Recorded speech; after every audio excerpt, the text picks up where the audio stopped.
Merci d'être l'invité du jour sur Africa 24. En Centrafrique, pays d'Afrique centrale, la nouvelle présidente de transition, Catherine Samba Panza, a prêté serment en appelant tous les Centrafricains à se réconcilier. Monseigneur Dieudonné Sampa Lainga, vous êtes archevêque de Bangui. On vous a vu lors des moments les plus durs, finalement, de la crise centrafricaine en compagnie de l'imam, sillonner les routes de Bangui, les quartiers, pour appeler les uns et les autres à se parler, à se pardonner, à dialoguer. Qu'attendez-vous de la nouvelle transition centrafricaine? Merci. Ce que nous attendons de la nouvelle transition centrafricaine, c'est que celle qui a été élue, que tous les Centrafricains l'accueillent, la respectent, et que tous, comme un seul homme, nous nous mettons derrière elle pour pouvoir l'aider à résoudre les grands problèmes, les défis qui attendent la République centrafricaine, ce qui veut dire qu'elle doit être aussi au-dessus de la mêlée et s'entourer d'une équipe compétente, capable de l'aider aussi à gérer et surtout à préparer les élections à venir pour que tout se passe dans une quiétude, afin qu'on parle d'une élection libre, transparente. Bah, apparemment, c'est une dame qui sait ce qu'elle veut, qui sait où elle va, et qui forcément va s'entourer d'une équipe compétente. Vous avez des doutes? Je lance plutôt un appel et j'émets un souhait pour que cela se traduise en réalité, pour ne pas qu'elle soit prisonnière d'un clan, d'une ethnie, d'une région ou d'un groupe, et qu'elle se situe au-dessus de la mêlée. Vu la situation actuelle, on ne peut pas gouverner ce pays avec un petit groupe ou bien encore avec une médiocrité.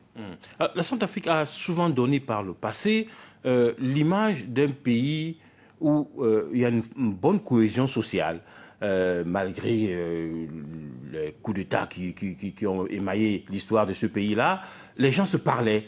Comment est-ce qu'on en est venu à se haïr réciproquement, à mettre ça en plus sur le dos de la religion? Tout se prépare et nous avons vu venir cette situation à travers les frustrations, à travers les injustices, à travers les climats ou des paroles de haine que les uns et les autres se prononçaient. À chaque fois qu'on disait, voilà une situation d'exaction concernant une personne, il fallait que l'État agisse. Or, l'État n'a pas agi. Vient un moment où le public peut penser qu'il peut se rendre justice, les vindictes populaires. Et nous savons que dans un pays de droit, eh bien, force à la loi. Quand la loi n'est pas appliquée, eh bien, c'est la population qui s'approprie et qui pense imposer sa loi. Nous en sommes arrivés là parce qu'il y a les politiciens qui ont voulu jouer avec la fibre religieuse. En aucun cas, vous avez vu un imam, vous avez vu un pasteur, vous avez vu un prêtre à la tête des groupes de ce qu'on a appelé anti-balaka. Bien au contraire, ce sont des gens qui veulent défendre leur village, qui veulent défendre, venger un membre de leur famille, qui veulent aussi défendre les bœufs. Eh bien, tous ces actes-là que nous avons aussi condamnés, de même que nous avons condamné les exactions du côté Séléka, nous les condamnons du côté anti-Balaka. L'être humain est un être sacré qu'on doit protéger pour ne pas accepter. Et progressivement, on a laissé les gens rentrer dans une situation de haine où on pense que l'autre est mon malheur et je dois me venger, je dois le tuer. Mon voisin devient mon ennemi et nous déplorons. Et nous sommes là pour dire non à cette situation. Musulmans et chrétiens, nous avons un sort lié. Notre destin, c'est la République centrafricaine. Ensemble, nous pouvons dialoguer, parler pour reconstruire ce pays qui s'appelle la République centrafricaine. Alors, Monseigneur, justement, quand on a été aussi loin, quand on est allé aussi loin dans l'invective, dans la haine de l'autre, est-ce que l'amour du prochain a encore une toute petite place? Est-ce qu'on peut encore garder espoir de ce retour à la normalité quant à l'amour du prochain? Je pense qu'en tant qu'Africain, il va falloir procéder à l'arbre à palabre. Ça veut dire mettre les gens autour d'une même table, qu'on se dise les choses en face. Qu'est-ce qui s'est passé? D'où est venu?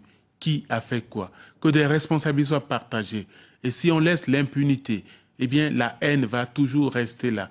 On ne pourra jamais régner ou bien diriger ce pays avec la haine et avec la vengeance dans ce cycle que nous avons connu. Il va falloir se parler et que ceux qui ont commis des fautes, qui ont le sang, la main, soient sanctionnés. Et ils vont grandir en humanité en étant en prison. Ils vont aussi comprendre qu'il y a des limites à ne pas franchir.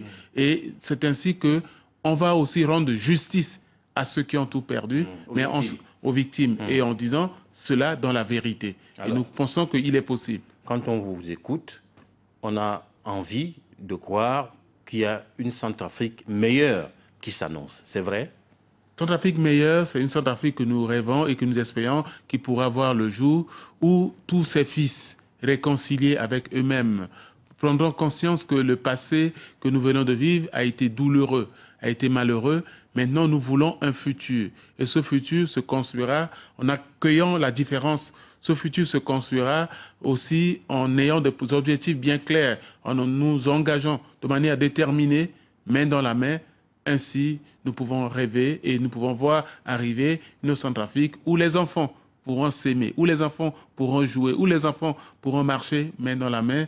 Et peut-être que cette image ternie se transformera en une image positive, image d'espoir. Monseigneur Dieudonné Zapalainga, merci beaucoup d'avoir été notre invité du jour. Zapalainga d'ailleurs qui veut dire Dieu seul sait en langue sango. Peut-être qu'il le sait déjà, le bon Dieu. Restez sur notre chaîne, vous êtes donc archevêque de Bangui. Restez sur notre chaîne, l'information continue sur Africa 24.